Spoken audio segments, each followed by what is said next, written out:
Dahil kain is life, tara tikman natin yung pagkain dito sa La Mesa Restaurant Cafe dito sa Dera, Dubai. Tara mga ka-fighters, samahan niyo ako sa vlog ko today.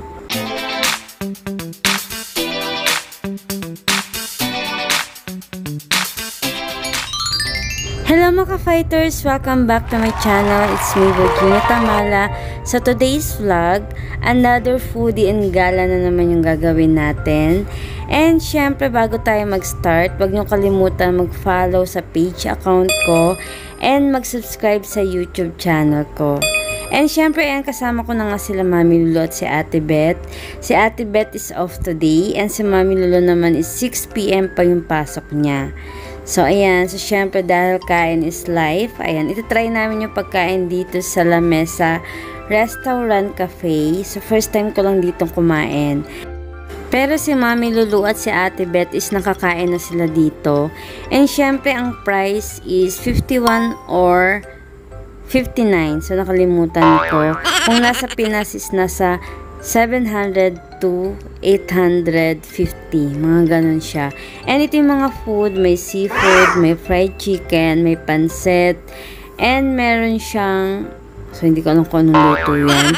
So meron ding fish, and meron silang street food area. So ayan. So syempre namimiss ko yung mga ganitong food.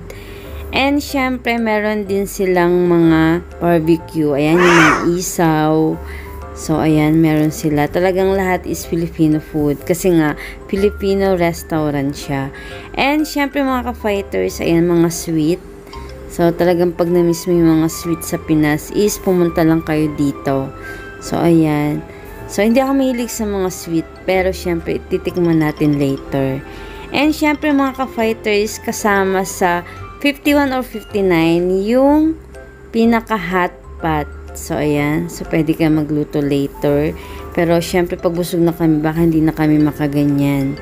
And, syempre, mga ka-fighters, may mga fruits din kasama. So, sulit na sulit yung 51 or 59 kasi nakalimutan ko.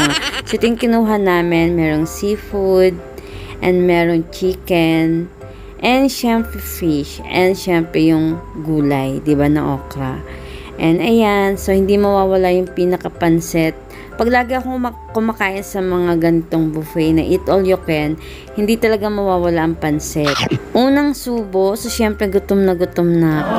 Hindi kasi ako kumain. Uminom lang ako ng tea.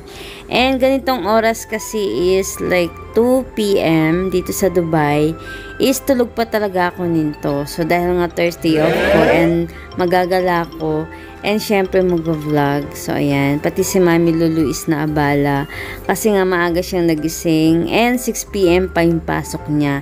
So lagi siyang night shift.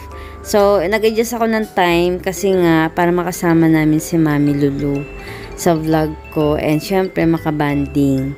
So ayan, super sarap ng pancit mga ka-fighters. So sa mga OFW dito sa Dubai, i-try nyo na. So marami talaga mga Filipino restaurant dito sa side ng Dera, malapit sa city center, and syempre backside ng day to day. So ayan siya. So syempre hinihinay lang yung kain ko.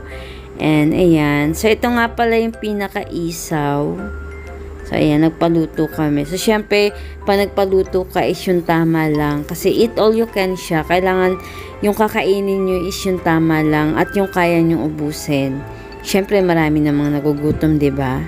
So, subo muna tayo. And, ayan, super sarap. Sa Ajman kasi is walang masyadong Filipino food. Kaya, minsan yung mga binablog at pinafoodie vlog ko dun is kundi Arabic, Pakistan, or Indian food siya. So, dahil may Filipino food dun pero medyo malayo. So, yung mga ka-fighters, kain tayo. Pinas forward ko na nga mga ka-fighters. So, habang naka-pass forward siya, is babatiin ko ng happy birthday, advance or belated happy birthday kay Ate Neds and kay Sandro Tamala, sa kapatid ko at sa ate ko. So, hindi ko kasi alam kung kailan ako makapag-upload ng mga video. So, late na to. And syempre mga ka-fighters, ayan, tapos na nga kaming kumain. So, ganun lang kasimple yung vlog ko. And abangan nyo pa po yung mga iba-vlog ko dito sa Dubai. Yan, OFW Dubai. And syempre mga ka-fighters, ayan, so malapit na mag 6 PM at may pasok pa si Mami Lulu. So, ayan, shout out. Syempre sa Ate Beth. And syempre mga ka-fighters, ayan, sa mga OFW dito sa Dubai. Ayan, pag off day nyo is gala-gala din kayo mga ka-fighters. Bye-bye!